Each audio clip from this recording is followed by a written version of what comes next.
So, hey, Paul, welcome to the show. How was your day today? It's going good so far. It's just starting for me. It's early. Cool. You said you were traveling for work. Are you traveling anywhere interesting? No. I was down in the southern part of the state yesterday and got back last night and back home now. But yeah, it's early morning here. How about you? How are you doing? Yeah, I'm great. I've literally just finished my work day and straight on the podcast. I had to send my wife. We're doing the exact opposite. I'm doing this and then I'm starting my work day. So Yeah, I had to send my wife and the kids away to make sure it was nice and quiet in the background. Had to bribe them with a nice meal. did you get a nice meal too, or no? Or they Yeah, they're gonna bring some back. Yeah, for me later. So it's a win-win. Definitely. Thanks for having me on. This is going to be a lot of fun, I think. Yeah, definitely. So why don't you start by telling our viewers a bit about your background and how did you get into watch collection and what does that story look like? Yeah. I think it was a couple of things for me. My grandfather on my mother's side, who I was very close with growing up, he wasn't like a watch guy, like we would use that term today, but he always had one, and he, wore it all the time, and it was kind of just like part of him, right? Like if you thought about him, that was like part of what you thought about was this watch he always wore. So I think that was part of it, but I actually think the biggest thing for me was growing up. So my dad was a salesman. And he was a pretty good one, apparently. And they would have sales competitions, right? And he would win just random stuff, like stuff that he didn't really have any interest in, but he would just have won it because he won the sales competition that quarter or whatever. And so we had like a telescope growing up, and like none of us knew how to use it. We didn't know really what it was, but like we had this really nice telescope that like sat in this room. And one of the things that he won that was in the house that I grew up in for like my entire childhood was this gigantic grandfather clock that you'd walk in the front door and it would be right there on the right-hand side in the hallway. And it was there sort of like my entire childhood. And it had it was one of these like weighted pendulum clocks. So it had these three immense brass weights that you would wind up once a month or so. And then it would power the clock. And it ticked like one of our wristwatches would. It chimed every hour. And I was just fascinated by this thing. I just thought it was like the coolest thing ever. And when I got a little bit older, like I was the one that would like wind the pendulums up like every month or so. And I think that's really kind of what really started it for me was not just the watches, but like this idea of mechanical timekeeping, right? Fast forward now, many years later, there's just so much technology around us and so much it's AI and it's podcasts and it's like talking to people like across the world on computer screens, which is awesome. Right. Yeah. But I think it really also it's nice to have something that is old school, analog. It does one thing. It doesn't even really do it that well, right? I mean, our phones keep better time than our watches do, but there's just something really cool about them, I think. And so I think that's how it started for me. Yeah, and I think I'm really sort of mesmerized with the ticking sound that the mechanical watches make, and I think I've got my son into it as well. So every night before he goes to bed, he's like, "Daddy, can I put your watch on my ears for a bit?" He does that literally every day now. That's awesome. That's awesome. I have a little guy too. How old's yours? I've got two boys. One's 2 and one's turning 4 next month. Yeah. Oh, congratulations. Yeah, I have an 8-year-old. And the thing about my watches he likes the most is one of them's a chronograph, and he really loves just pressing the button and like watching it start. And then one of the ones we'll talk about today has like an internal rotating bezel, and he loves like turning that. So I'm trying to get him hooked, but it hasn't happened yet. Yeah, I think it only happen. It will happen eventually once they start understanding the movements, the bezels, the dials, and the mechanics behind it. I think it really depends on their interest. Yeah. Yeah. I'll say this. I'm pretty sure that my guy is the only kid in his class that understands like 24-hour time scale. Yeah. I'm in the US, and so we use, mostly we use the 12-hour time scale back here. Yeah. I know that's kind of weird, like in other places, but most people here outside of the military, like, have very little idea, like, what the heck a 24-hour time scale is. But two of my watches are UTC, GMT watches. And so he knows how to read the GMT hand. And so he knows 24-hour time. I don't know if that's ever going to be useful for him, but it's a skill he has now. Yeah, I think any skill you can have nowadays is not wasted. You will use it at some point. So I personally think everyone should be constantly learning new things. Absolutely. Cool. Now that you sort of mentioned briefly about your watches, I'm really excited to sort of talk about your collection. Shall we go through them one by one and maybe show the viewers on the screen? And when I do the editing, I'll put the watch on the screen anyway for clarity. Yeah, that's good. Yeah, so let's. So I have a hard time picking favorites. I've been collecting for 25, 30 years now, and my collection, by a lot of people's standards, is pretty small. I have like essentially 5.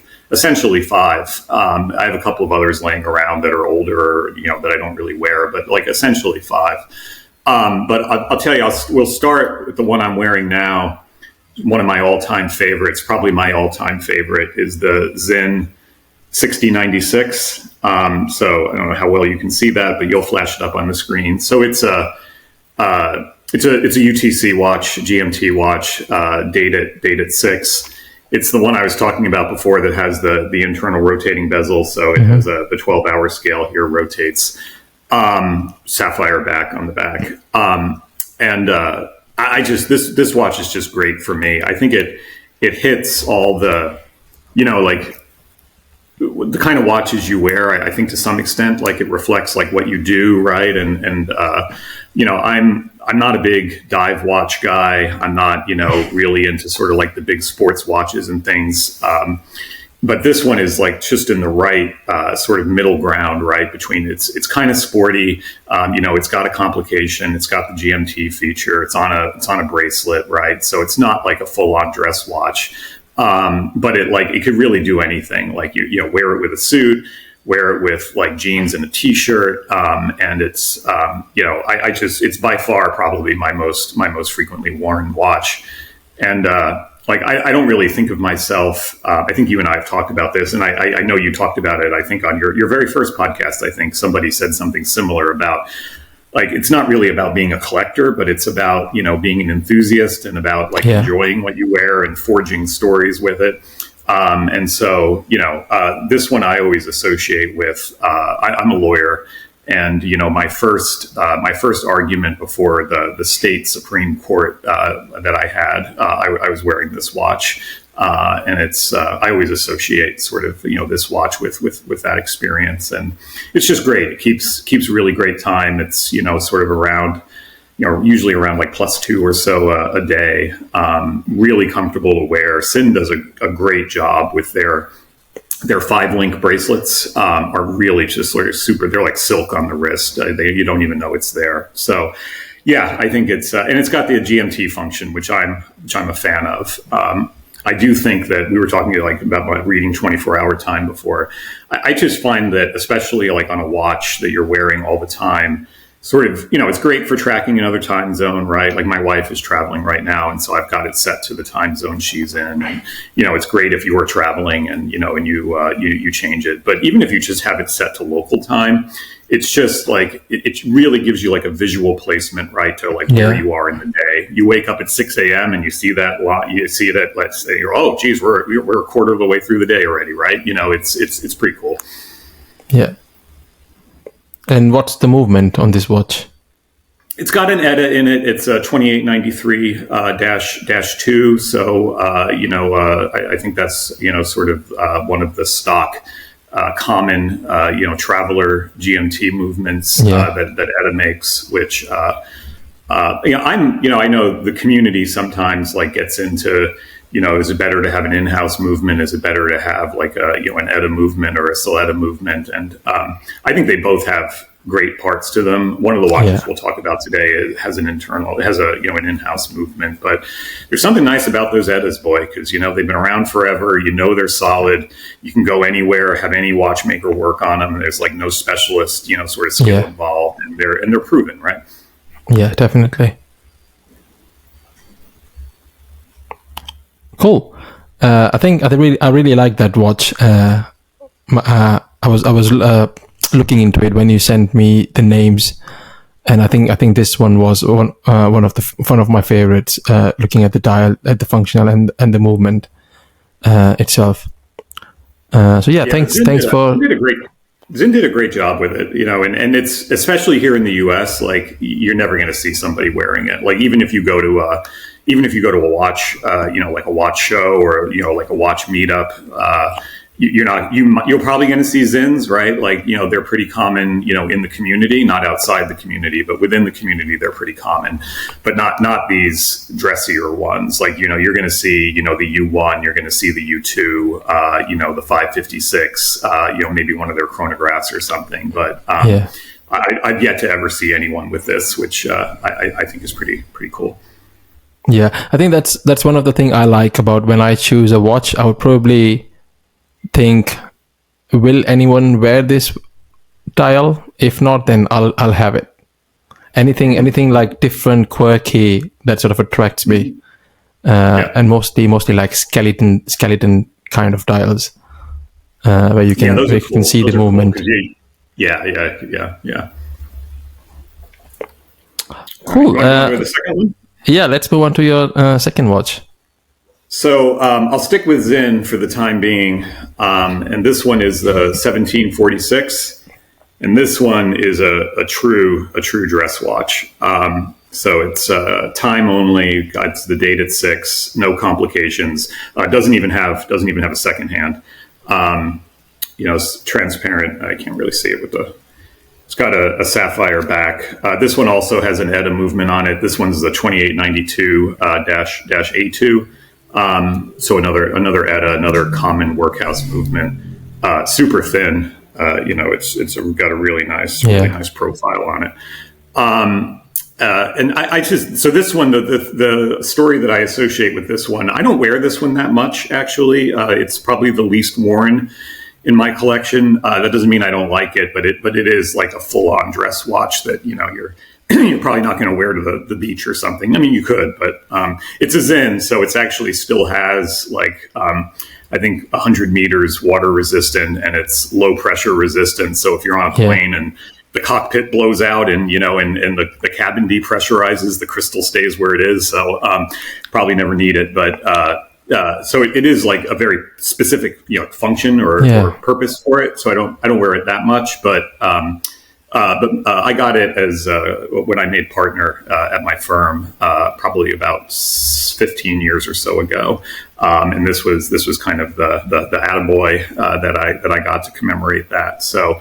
And it is really, it is actually more versatile than you might think. It actually does. I always say that, a really casual watch really doesn't go with like a suit or with dressy clothes. So I'm not a guy, like it's fine if you want to do it, but I personally would never wear, like a big chronograph with a suit.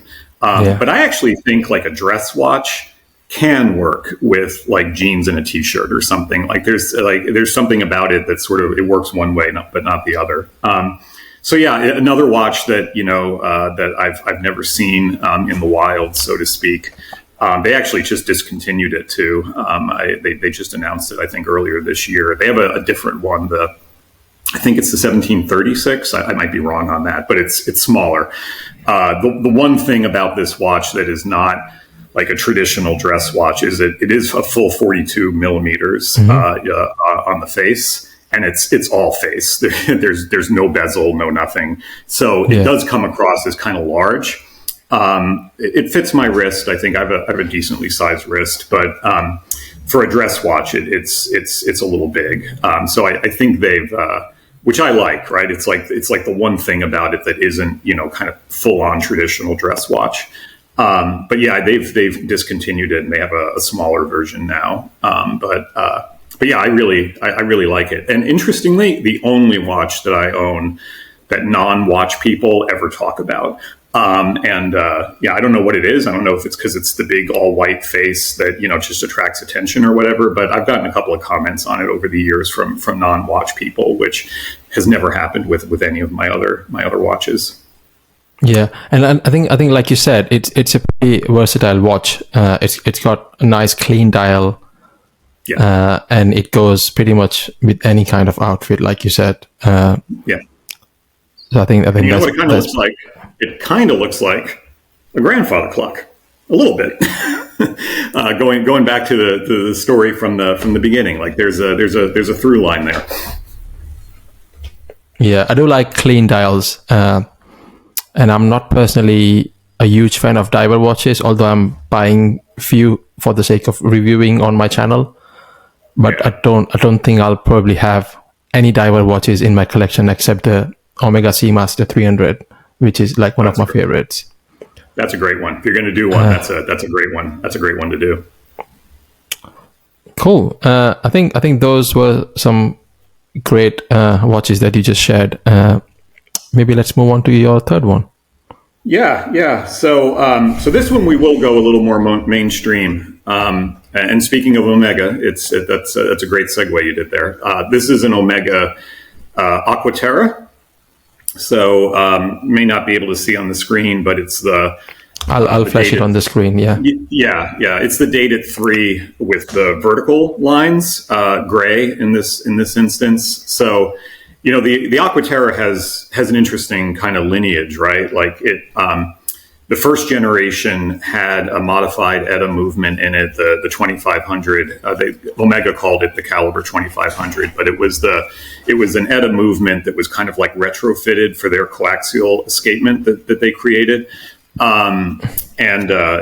were like a sundial face on them. And then when they moved to the Caliber 8500, which was the first movement that they made that was built around the coaxial escapement from the ground up. So it wasn't like a retrofitted ETA movement, but an actual in-house Omega movement that was built for the coaxial escapement. This was the second watch that it came out in. There was a DeVille, a limited edition DeVille that came out that was actually a wild watch. It had like sapphire sides to it. So, we're used to thinking about a sapphire face and a sapphire back sometimes, but this one had like sapphire on the sides so that you could see through the movement through the sides and see the movement. It was kind of wild. And it had like this Art Deco design to it. It was a pretty, the DeVilles are a little stuffy for me for the most part, but that one was a wild watch, but it was a limited edition. And then, the first watch that the 8500 full on, normal production, not limited, that the 8500 was in, was the Aquaterra, the second generation Aquaterra. And they made it in gray. First, they made it in gray and they called it an opaline silver, which was like an off-white. And then over the course of time, they introduced a lot more. But this was one of the first 2 original dials in the Caliber 8500 Aquaterras. And then they did a lot of tweaks to it, right? Like this one has the date window at 3, and it has like a frame around it. First, they dropped the frame. Then they moved, the date to 6 instead of 3, which I actually like for symmetry purposes. Yeah. And then they moved the lines from going, this watch has lines on it vertical, and they moved it to sort of like horizontal. And that's, I think, pretty much the way it is now in the Aquaterra line. But this thing is, it's a great watch. It was my most worn watch prior to me getting the 6096 that I showed first. And the story that I associate with this watch, and is the reason why, even though really it's not my favorite in my collection, it's definitely like the one that I would never, ever, ever sell for any reason, is this is the one I was wearing when my son was born. So I always associate this with that, like used it to time my wife's contractions when she was going into labor. And, there's a lot of story here. So yeah, it's a great watch. I have to tell you, it keeps time like a quartz watch. I don't know if it's the coaxial escapement or it has a free sprung balance in it, which is one of the first Omegas, I think, production Omegas to have a free sprung balance. But it keeps time. It loses about a second every 3 or 4 days, which for a mechanical, right, is really something brilliant. else. Yeah. And then the other cool thing about this one is it's not a GMT. They do make Aquaterras with a GMT function. This one isn't it. But it's a quirk of the 8500 caliber movement. It has an independently adjustable hour hand. So if you unscrew the crown and pull it out one stop, the movement keeps going, second hand keeps going, but you can move the hour hand forwards or backwards. And it just snaps in 1 hour increments, forwards or back. Yeah. So you travel somewhere and you're 4 hours ahead. You can just snap the hour hand 4 times forward. You don't stop the watch. You don't affect timekeeping. And it's really, I think it's kind of neat. Like there are some other ones that do that, and it's become actually pretty common in Omega's catalog because it's a feature of they're past the 8500 movement now. I think they're up to like the 88 or the 89 or something. But a lot of them have that functionality, which I think is pretty neat. The downside is there's no quick adjust date. You adjust the date by snapping the hour hand going around. But it's usually pretty easy because, again, you can do it forwards or backwards. So if you're if the watch stopped on the 30th and it's the 29th, you don't have to go forward an entire month. You just go back once, and it's pretty cool. I like it. Yeah, I have a... Oh, yeah, go ahead. Yeah, the watch I'm currently reviewing at the minute when I went on holiday, it's a Seagull 1963 pilot watch. Mm-hmm. And to set the date, you actually have to go 24 hours, then it changes the date. And that really annoys me. Mm-hmm. That why didn't you have a movement where you can adjust the date separately? But yeah, if anyone's... Do you have to do it forward or can you do it backwards, do you know? You can do it forward or backwards, but it will only change when you hit the 24-hour mark. Yeah.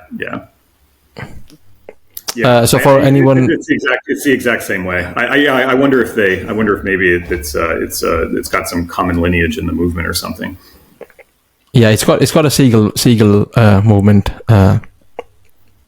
It's a Chinese movement, but it's quite. Yep. I think they started in Switzerland and then they moved the production into China later on. They have some nice watches, Seagull. They're some of them are really quite nice. And if you want a tourbillon or something, and you're a normal human being and not a movie star or an athlete or something, then they're about the only game in town, I think, that makes a semi-affordable tourbillon.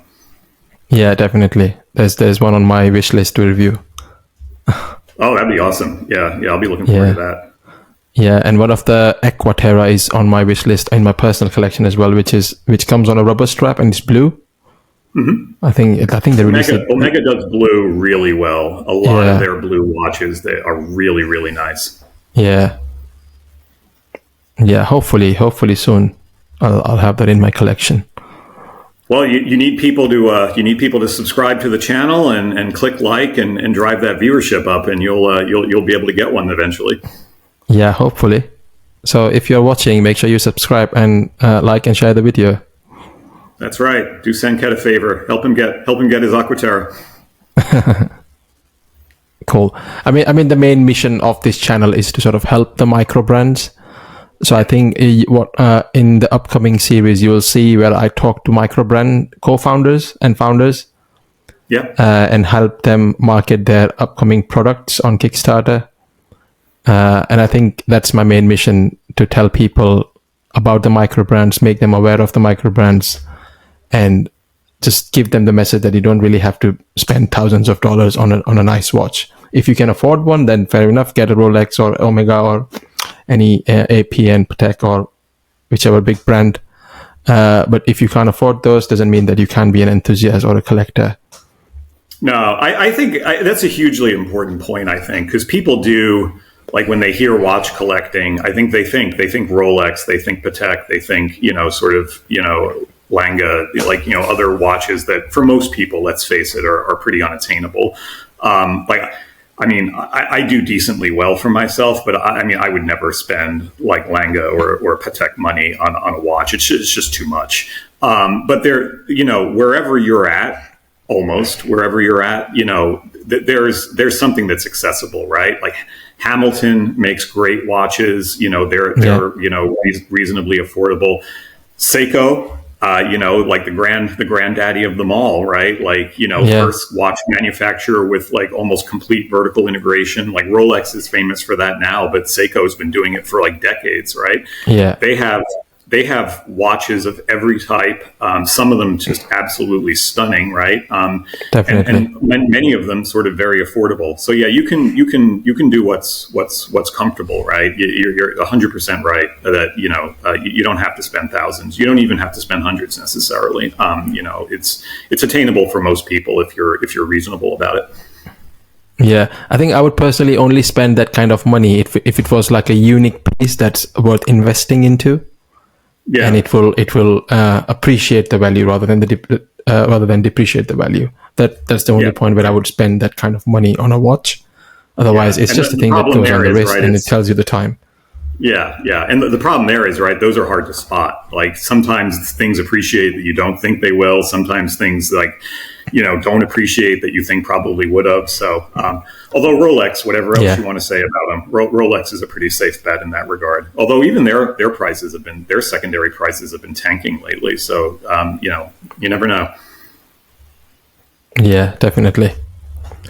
But yeah, thanks for sharing your wonderful watches with us today. Yeah, my pleasure.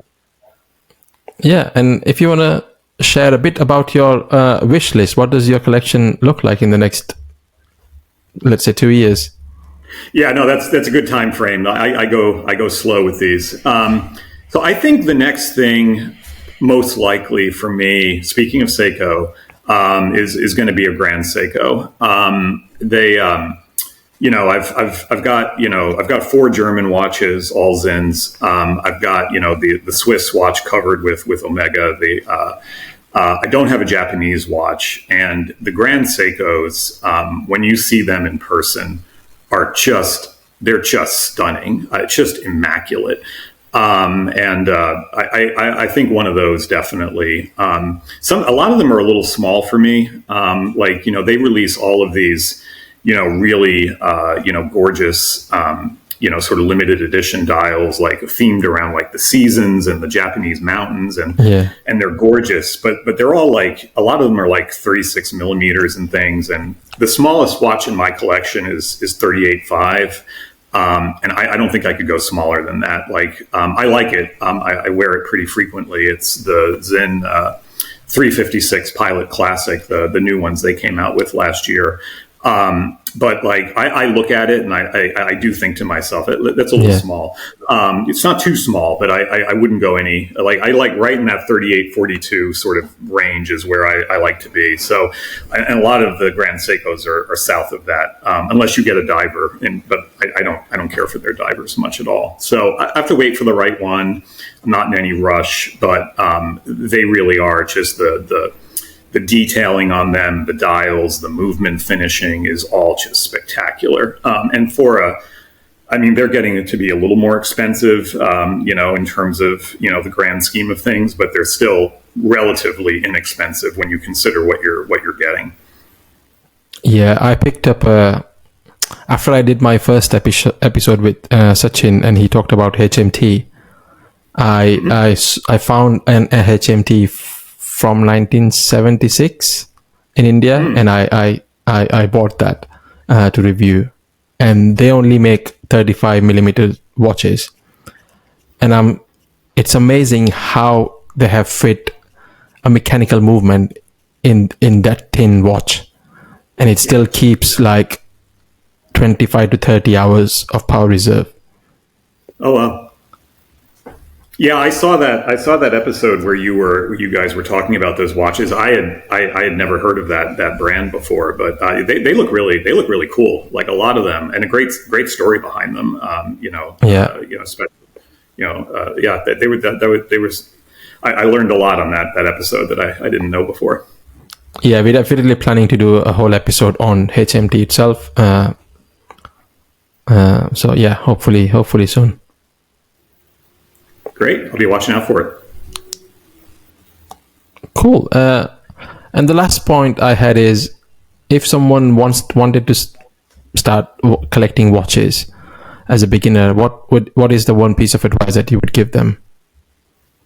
Yeah, so I think we almost kind of talked about it, I think, which is, whatever brought you to the hobby, right? Like maybe you're interested in the mechanics of it, maybe, you're interested in some other, just, having like an analog thing in this digital world, or, whatever it is that gets you into it, like, just stick with what you're interested in, right? Like, don't get caught up in all of the Instagram, sort of, energy, and, sort of like, oh, like, I have to get a diver, right? Or like, well, I need to spend, $3,000 to get a good watch. Like, there is so much out there, at all price levels, in all styles. It's not really, a good vehicle for investment. You're probably, if you ever do, I've never sold any of mine. Like, I buy them and I keep them, but, Rolex and Patek aside, you buy them and you sell them. It's like a car, right? You've lost 50% of the value if you're lucky. So, don't come at it from an investment perspective or a what's hot perspective. Just like, find something that really interests you, and chase that, because there's plenty out there. There's lots and lots of options, all sorts of price levels, all sorts of styles. Just have fun with the hobby, right? Like, just learn about it and do what's right, and do what gives you joy, right? Like, don't worry about like what other people are thinking. Like, you see a lot of posts on the forums, right, about like, oh, should I get this watch or that watch? Like, don't ask people what watch to get. Like, figure out what watch you want and get it. You're wearing it for you. You're not wearing it for someone else. Yeah, definitely. I think that's a really good piece of advice. Thank you. Cool. Thanks for joining us today and sharing your wonderful watches with us. And hopefully we can talk about watches more in future. Yeah, I'd love that. Thanks for the invite, Sanket. I appreciate it. It was a lot of fun. Make sure everybody out there, make sure you like and subscribe. Help Sanket out.